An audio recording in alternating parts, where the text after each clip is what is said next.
Good afternoon. তো আজকে ব্লগটা একটু দেরি করে শুরু করলাম। তো আমরা আজকে একটু ঘুরতে যাব ভেবেছি। তো কোথায় যাচ্ছি তোমাদের দেখাবো। তো দেখতে থাকো। আমরা বেরিয়ে গেছি ঘর থেকে, এখন গাড়িতে চড়বো। আর আগে আমার দিদি আছে, বৌদি ওরা দাঁড়িয়ে আছে। তো সবাই মিলে যাব। দেখো কোথায় যাই।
তো আমরা নেমে পড়েছি। এখন এখান থেকে আবার বাসে উঠবো। বাসে উঠে তারপর ওইখানে নামবো।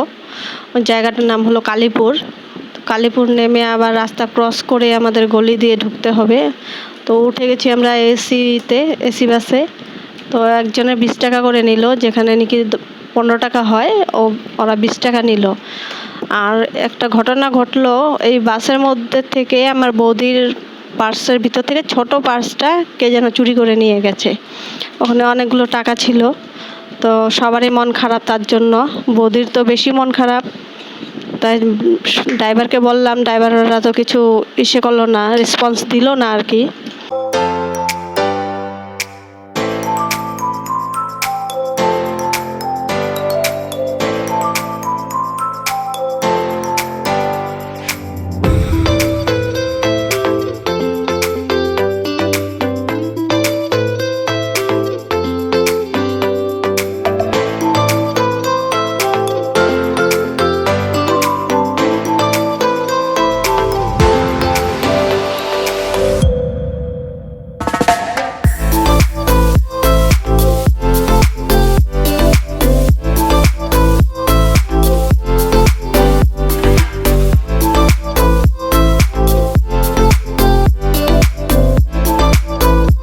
তো আমরা এসে পড়েছি, এখন মন্দিরে ঢুকবো। আর সিঁড়িতেই সবাই জুতা রেখেছে, তো আমরাও রাখবো। তো এখান থেকে জুতা চুরি হয় না, তার জন্য সবাই এখানেই রাখে। আর এটা হলো চক্রেশ্বর মন্দির, বিষ্ণুর মন্দির।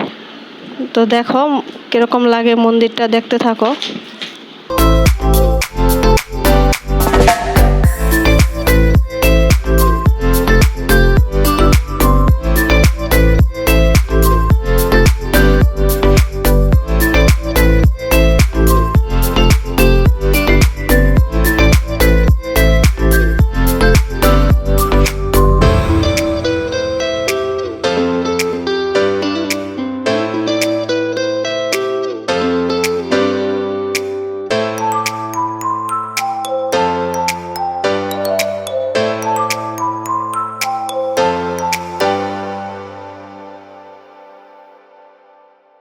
তো মন্দিরের ভিতরে ঢুকেছে ওরা, আমি ঢুকিনি। বাচ্চাগুলো মানে ঢুকেছে আর আমার মেজদি ঢুকেছে। আর এদিকে ঢুকে দেখি অনেক লোকজন, সামার ভ্যাকেশন চলছে। আর এটা হলো নরকাসুর। আর এদিকে আরও ছোটোখাটো আরও অনেক মন্দির আছে। তো আমরা ঢুকিনি ওইদিকে। আমরা এসেছি শুধু ওই মূর্তিটাকে দেখতে, যে জলে ডুবে গেছিল। তো এসে দেখি ওটা এখন ক্লিয়ার হয়ে গেছে, জল নিচে নেমে গেছে।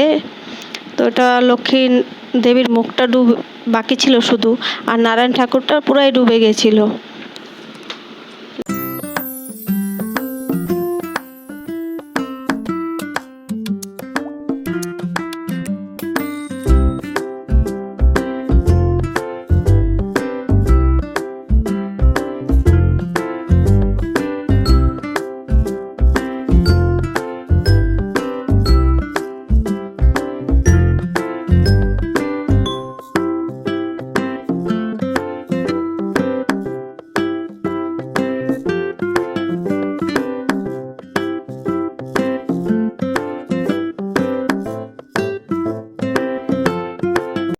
তো নিচে তো দেখেছি, এখন উপরে চলে আসলাম। উপরে একটু পাহাড় টাইপ, তো ওইটা হলো নদীর মধ্যে জায়গাটা, আর এটা চরটা। তো উপরে চলে আসলাম, উপরে দেখি মাতাদের মূর্তি। তো আমার বৌদি ওরা আসেনি, তো ওদেরকে বললাম যে চলো উপরে যাই, উপরে দেখবে। তো সবাই উপরে উঠে আসলাম, একটু এখানে বসবো, তারপর একটু কিছু শর্ট নিব, তারপর দেখি আরেক জায়গায় যাওয়ার কথা আছে, যদি সময় মিলে তো যাব, না হলে না। আর এদিকে তো আমার চুটকি দৌড়াদৌড়ি, এদিক দিয়ে দৌড়াদৌড়ি, ওদিক দিয়ে দৌড়াদৌড়ি।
তো মন্দির থেকে বেরিয়ে এদিকে একটা পুচকালা দাঁড়িয়েছিল, মেজদি বললো কে কে ফুচকা খাবি, তো খেয়ে নে। তো সবাই দাঁড়িয়ে গেছে, আমি ভাবলাম আমিও একটু ফুচকা খেয়ে নেই। তো সবাই মিলে ফুচকা খাচ্ছি, ফুচকা খেয়ে চলে যাব।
তো আমরা বাসে উঠে পড়েছি, আর এদিক দিয়ে আর একটা নতুন ব্রিজ বানিয়েছে, তো ওই ব্রিজ দিয়ে বাসটা উঠলো। তো এই ব্রিজে আমি কখনো আর উঠিনি, তো এই প্রথম উঠেছি। তো খুবই ভালো লাগছে, নদীর পাড় দিয়ে ব্রিজটা। আর ওদিক দিয়ে নদীর মাঝখানেও আরও ব্রিজ হচ্ছে, 2-3টার মতো। তো বন্যার জন্য এখন বন্ধ। আর এখন আমরা ঘরে চলে যাব, ভেবেছিলাম পার্কে যাব বলে। তো সবাই বললো না চলো ঘরে চলে যাই, এখন পার্কে গেলে আর সময় হবে না, টাইম হবে না, পার্কে ঘোরাও যাবে না। তো পার্কে তো আর যাওয়া হবে না আজকে, তাই আমরা ঘরে চলে যাচ্ছি। তো আজকের জন্য এতটুকুই। তোমাদের যদি ভালো লাগে তো লাইক অ্যান্ড সাবস্ক্রাইব করবে, তো আমার খুব ভালো লাগবে। তো পরের ব্লগে আবার তোমাদের সাথে দেখা হবে। Tata, bye bye.